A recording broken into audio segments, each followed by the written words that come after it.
Peuple du Danta, écoutez-moi. À partir d'aujourd'hui, vous êtes divisés. Les hommes d'un côté, les femmes de l'autre.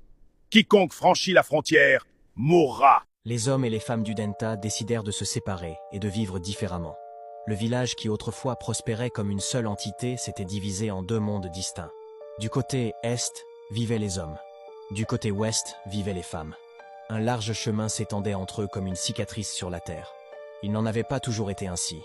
Il fut un temps où les familles vivaient ensemble sous le même toit, mais ces jours étaient révolus. Les hommes rentraient chez eux en colère et déversaient leur frustration sur leurs femmes à coups de poing violents.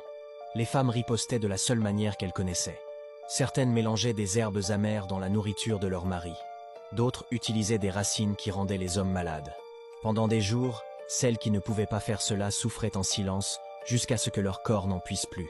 Les hommes se réunissaient sur la place et se plaignaient que leurs femmes ne faisaient rien de la journée. Ils disaient que les femmes étaient paresseuses et bonnes seulement à causer des problèmes. Les femmes racontaient une toute autre histoire. Elles parlaient de travailler du lever du jour jusqu'à ce que leurs mains saignent, tandis que leurs maris les traitaient comme des animaux. Elles étaient fatiguées d'être des possessions plutôt que des personnes. Chaque jour, le roi s'asseyait sur son tabouret et écoutait une nouvelle affaire. Une femme avec un œil gonflé, un homme se tenant le ventre de douleur, un enfant pris entre deux parents en colère. Le roi se fatigua. Ses cheveux blanchirent sous le poids du stress de maintenir la paix. Un matin, il prit une décision qui allait changer Udenta pour toujours. Le village serait divisé, les hommes d'un côté, les femmes de l'autre. Chaque groupe s'occuperait de ses propres affaires. Tout homme qui franchirait le territoire des femmes mourrait. Toute femme qui entrerait du côté des hommes subirait le même sort. La loi était absolue. La séparation commença immédiatement. Les mères regardaient leurs fils être emmenés. Les pères faisaient leurs adieux à leurs filles.